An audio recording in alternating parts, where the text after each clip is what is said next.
The non-glamorous things about living in rural Japan. Let's do it.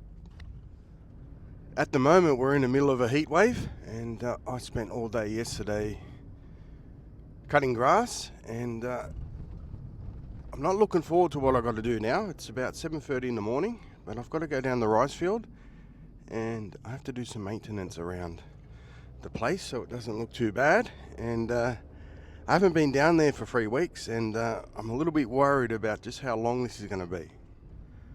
So as you know, I'm in a rice club and there's 6 of us, and whenever somebody has time, they have to chip in. So chip in and do some work.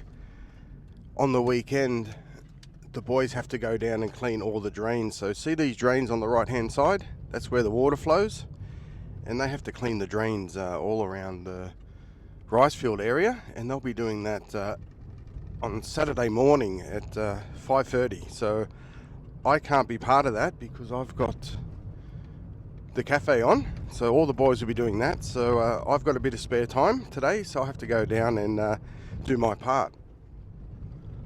I've got to go pick up some fuel for the whippersnipper, and then we'll go up and check it out. But as I said before, I'm just not looking forward to this, and I've probably got about 4 or 5 hours worth of work ahead of me, and it's super hot, and we just had a lot of rain yesterday, and it's really humid. So these are the unglamorous things you have to put up with, especially in summer. It's pretty tough, and I'd much rather be in the air conditioning with Gigi at the moment, but anyway, this is a job I've got to do.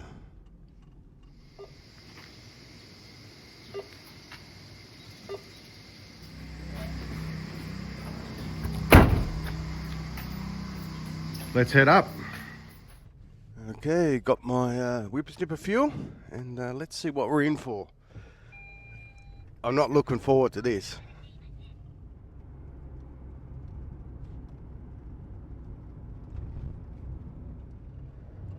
So I'll do a bit of maintenance around the rice field, and then I'll show you the rice itself and how it's coming along for those who are interested in rice growing, and just do a quick check of the health of the rice. And you can see the rice is just growing throughout the season. For those who are new to the channel, we have 4 rice fields of varying sizes, so I'm going up to do the first 2 rice fields, and if I feel good I'll go and do the other 2, but I don't think it's going to happen. It's just so hot at the moment, but I'll at least knock over 2 of them this morning, because as I said, the boys have got a lot of work to do over the weekend cleaning the drains, so I think I should pitch in while I've got the time now.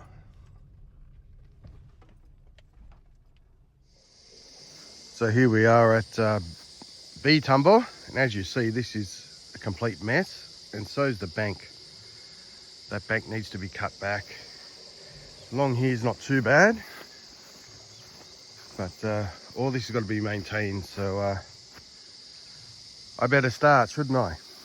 So anyway, let's get into it.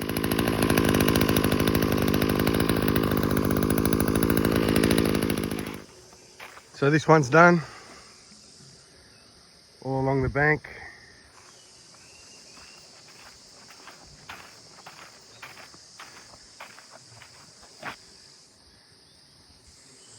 And all the way along. Doesn't look like a lot of work, but that's 2.5 hours, so it's very hard going in the sun. So I'll just sweep up here and just clean these drains, and on to the next one. So on to the next one. This one's a little bit easier job. I think I can do this in 1 hour. So not too long, not too bad. So I've got to go around here, and I'll trim this bank a little bit, but I won't go all the way around because I fell over and I'm all muddy at the moment. So I'm just going to cut from the top and just do what I can. So I'm going to put in 1 hour. It's way too hot, and I'm going to jump in the cold shower. So just a quick sweep here. And this one's done, but I didn't do the wall as well because it's just too soft to stand in there and do the wall, but I did what I could, and the outside's just pretty easy on this one. So that's it for today. It's almost 12 o'clock, it's so hot, and I'm going to jump in the shower, and I've got to go shopping for the cafe, so see you there. First up, pizza boxes.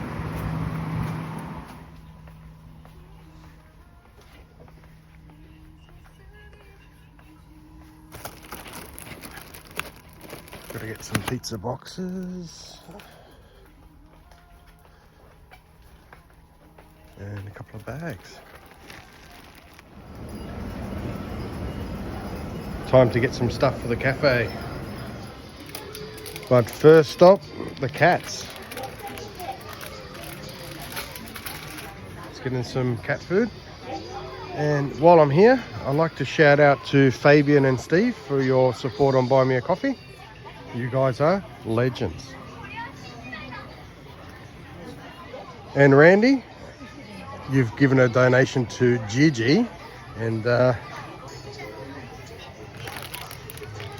I'm going to get him a pack of spoons and see how he goes. So anyway, Randy, thanks a lot. Gigi. Gigi.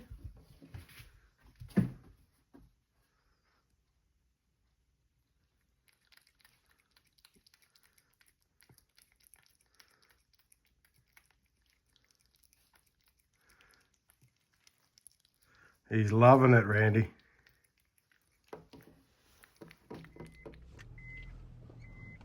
So just heading back now, and I've just checked the weather all around Japan, and even got a message from my friend who's in Hokkaido at the moment, and it's absolute heat wave everywhere. So for those living in Japan, stay indoors at least for the next week. It looks like it's all 30s and high 30s everywhere, so stay safe, everyone. So there's a lot of weather warnings everywhere, and even for hail and heavy rain. So I just couldn't believe just how hot it was this morning with the humidity after that rain. And it looks like the car park's full here in the shopping centres. So everyone's getting out the heat and going shopping. So smart thing to do, isn't it? So for those living in Japan at the moment, this weather, especially when it's too hot, it means there's going to be not as much rice. The yields are not going to be the same because you're going to have a lot of cracked rice. So when it gets too hot, there's going to be a lot of damaged rice, which means the rice for normal consumption, the gohan, the normal rice you eat with your meals, there's going to be less of it. So I expect even prices to go up further next year, just looking at the weather. And there's been a few complaints in other rice growing regions as well about the weather and also the heavy rain. So I don't expect prices to come down at all. And what also happens, which unless you farm rice, you don't really realise this, but have a look at today. There's no way that you could weed your rice field.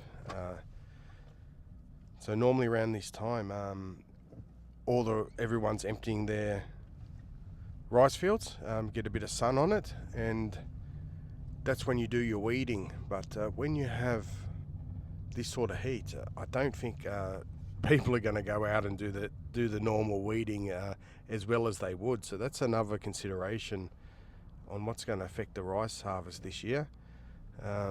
There's no indication at all that it's going to be a good one. I've said this before, I'm on the channel many times, but if you do buy a house out in rural Japan, and it comes with land or whatever, just be careful, because it's a lot of work, and if you own it, you must maintain it. Otherwise, you won't be the you won't be the most popular person in your area. So just be careful the amount that you have, and that you're able to use it. Otherwise, it just becomes a burden. So land is cheap. It's not worth a whole lot, but your time's worth something, isn't it? So just be careful about that. Some people, when they get a house, it gets with lots of land, and they really think it's a great thing. My house came with a lot of land, and actually I would have preferred to have a little bit less, but anyway, that's how it is. That's how the sale came. So I spend quite a bit of time maintaining bits of my land that I don't really benefit from, really. So that just comes out of your time. And when you're cutting grass all the time and you're not really getting any production or anything of value out of it, you do feel a bit ripped off that this land is just taking up your life, so to speak. So just be careful. Just get enough that you're happy with, and if you don't get enough, you can always rent it. You can always go and rent a field off somebody. So that's the best way to do it. In most Western countries, to be the owner is a really good thing, because the land has a lot of value, but it's not really the case here. It's better to rent it than to own it. So in the case of our rice fields, our rice club doesn't own it. We rent it. So we give 10% of the yield of rice to the owner. So if we get 2 ton of rice, we will give the owner of the rice field 200 kilos. So that's sort of our rent. So it's payment in kind of the yield. So if your yield's lower, they'll get 10%, which will be a little bit lower. So you don't also have the burden of paying the same amount of rent all the time. So if the season's good, everyone wins. If the season's bad, everyone just puts up with it. So that's the way we do it, and it works really well. And the owner doesn't have to maintain his place, and he gets quality rice given to him every year. And that's the way we do things, and it's probably the best way to do things. And if you can get a group of friends together and share the workload like I've had to do this morning, I'm out on my own, but on the weekends it'll be somebody else. There'll be somebody else checking the water, doing different jobs when people have time. So it's not really a big burden. So I've got 2 rice fields that I have to finish. I was only able to do the 2 this morning, but if somebody has time tomorrow or something, they get the day off or something, they might go down and do it. So that's the sort of how we work. Whoever has time does the work. So it works out well. And we have a party every year. I've done a couple of videos on this. When we have our harvest, and everyone gets drunk, and it's a bit of a good time. And these are the good things about living out in the countryside, is growing your own food and having a bit of fun at the same time. So anyway, guys, that's not the most glamorous of videos that you have to put up with in the countryside, but you take the good with the bad. So there's a lot of work in not really good weather, and sometimes it's a bit boring, but anyway, that's how it is. So I'm on my way home, and as always, hope you like the video.